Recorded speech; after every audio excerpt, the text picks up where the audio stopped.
Hello everyone, how's it going? It is Tyrnor as always, and I wanted to discuss something that's been on my mind for a while, namely, how well are the events of the larger Warcraft story reflected in the actual game? Now one might ask, though I very much doubt anyone will be asking that, but trust me, I'm going somewhere. Well, what does it matter how well it's reflected in the game? I know the story by reading the books, the comics and such, and the game is just a fun little expression of that, you could say. Leaving aside the two obvious counter-arguments, one that the more casual fan of the lore will be more likely to play the game rather than read the novels, and the fact that it's simply nice to see the things that you read about given actual form in the game, leaving those two things aside, there's also the issue of canon. Now, like Star Wars, Warcraft also has a hierarchy of sorts of things which are canon and which things are more canon than others, although it is intentionally vaguer than Star Wars is. I reference Star Wars here because I'm going to use the term that they are using for media outside of their main thing, namely all the novels, the short stories, the comics, the manga, all that. I'm going to refer to them, for simplicity's sake, as expanded universe material, and also because I think a point of comparison is in order. Now, Star Wars has a very strict hierarchy of what is canon and what is not, leaving aside the whole Legends retcon. Basically, for them, at the top of the pyramid of sorts lie the movies. Everything that's happened in the Star Wars movies is undisputable, even if, say, a book came out which says something like Darth Vader cut off Luke's leg instead of his arm. No, the real canon will still be that the arm got cut off. After the movies come the cartoons, Rebels and Clone Wars and whatever else may come, and after that come the novels, comics and such. The old Legends canon of Star Wars had an even more detailed hierarchy, basically placing the expanded universe stuff which came out in the 70s and 80s lower on the totem pole than the more recent ones, and also detailing some other ancillary stuff. Now, Warcraft, on the other hand, does have a hierarchy that's been mentioned oftentimes, but not stated as official like Star Wars has. For Warcraft, depending on your interpretation, either World of Warcraft is on top, or all of the Warcraft games, including the old RTS ones, are on top as undisputable canon, though I lean more towards the former interpretations for reasons I'll explain later on.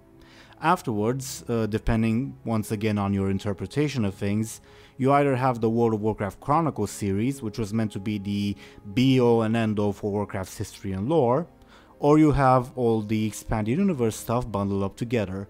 If you subscribe to the former interpretation, then you'd place the rest of the expanded universe stuff below the Chronicles series.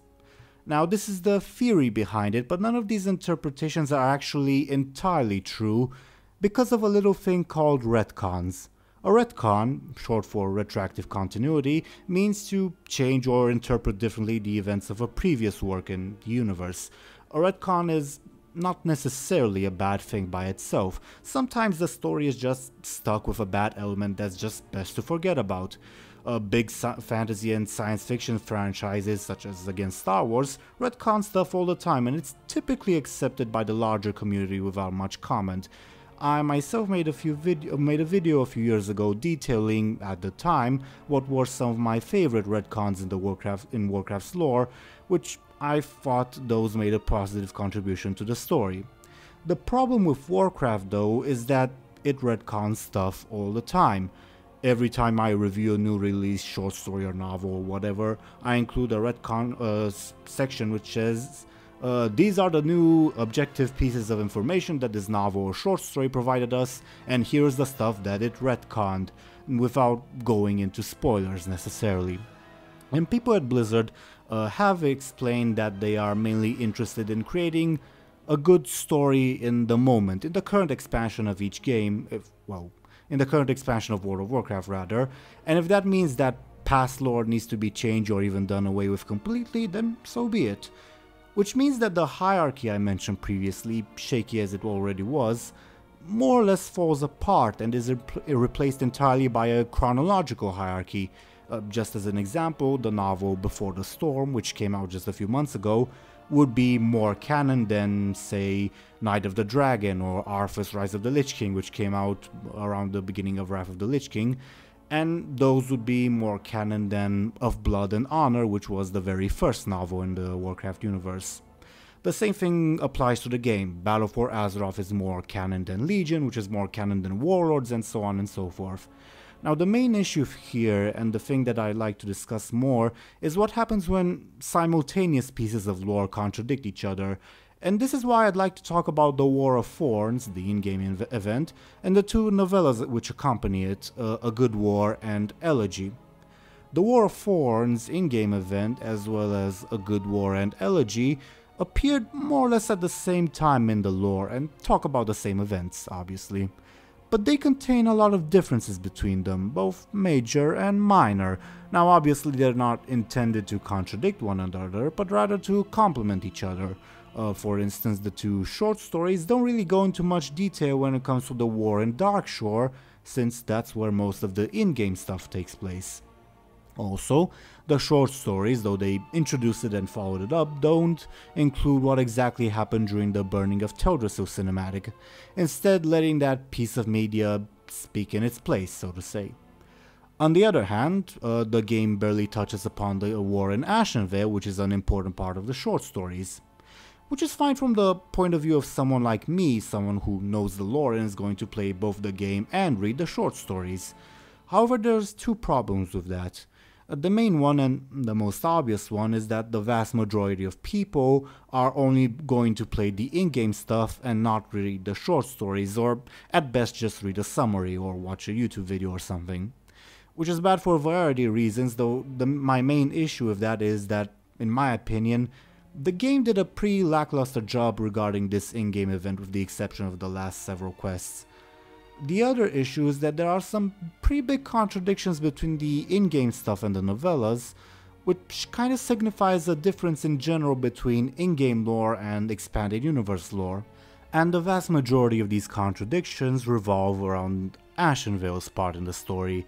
In the game, the Horde player helps murder the population of Asternar, while the Alliance player discovers the murders. We are told, not shown, that similar things happened at the other outposts in Ashenvale, and the Alliance decides almost immediately to abandon it and defend the much more defensible Darkshore. One of the big contradictions between the game and the novellas, besides obviously that in the novellas a whole war happened in Ashenvale, is that in the expanded universe as a whole before these events, Ashenvale was an entirely Alliance territory. After Mists of Pandaria in the expanded universe, the Horde agreed to abandon all of its outposts in Ashenvale, or just abandon them organically, so to say, and in exchange the Alliance abandoned all of its outposts in Ajara, and that is reflected in the novellas. As it advances in Ashenvale, the Horde does not have a place to resupply and rest. They conquer Night Elf outposts like Asternar to quarter their troops, and in addition, Zoram'gar outpost on the sea is abandoned and in ruins in the novella, and the Horde then takes over those ruins.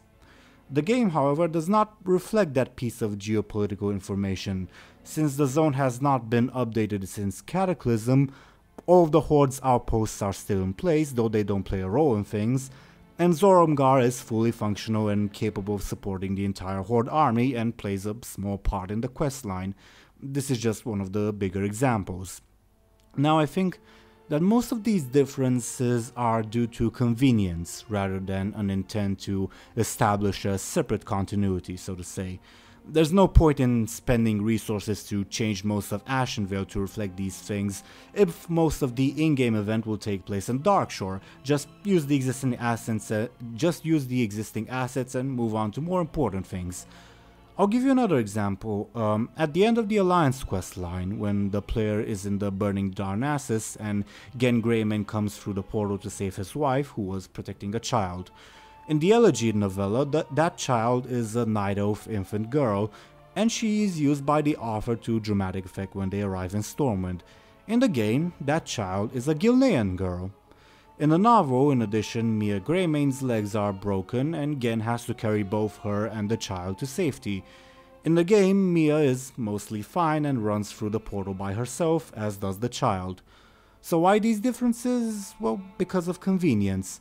You would have to fiddle with the models to have Gen carry both his wife and the Night Elf infant and not make it look stupid, like having him carry them like weapons or something. It's much simpler to have Mia and the child run by themselves through the portal. And it's a Gilnean girl because there is no Night Elf child model in the game, and because baby Night Elves can't walk. So, which is the true canon and which is not?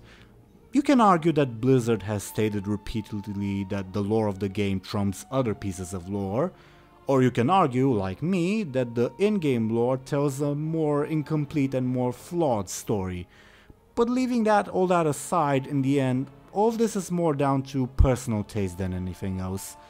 I remember watching a Game of Thrones panel at a convention on YouTube when someone asked George R. R. Martin a question regarding the canon, and he more or less said something to the likes of, "It doesn't truly matter because none of it is part of real life, so to say," meaning that all of the, in this case, Warcraft universe exists as a medium to tell a good fantasy story, not to make something like an organized religion with a strict canon to be imposed.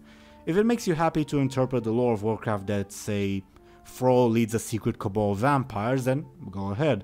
You can't really argue that it's the way Blizzard envisions the franchise, but you go on doing you. Now, personally speaking, this is just my personal preference and not the declaration of right or wrong, I generally prefer to read the lore in a novel or comic rather than play it in the game. Just as a personal opinion, when it comes to the Warcraft franchise, I think that RTS games are not an ideal medium to tell a story due to their mechanics, and I think MMORPGs have their ability to tell a story, the role-playing game part, diminished by the massively multiplayer online part. There are exceptions, of course, to these rules, but generally speaking, I prefer to read this kind of stuff in a book. So because of this, and because I think it was far better done in the short stories, I'm going to take Elegy and A Good War as quote-unquote more canon than the in-game stuff.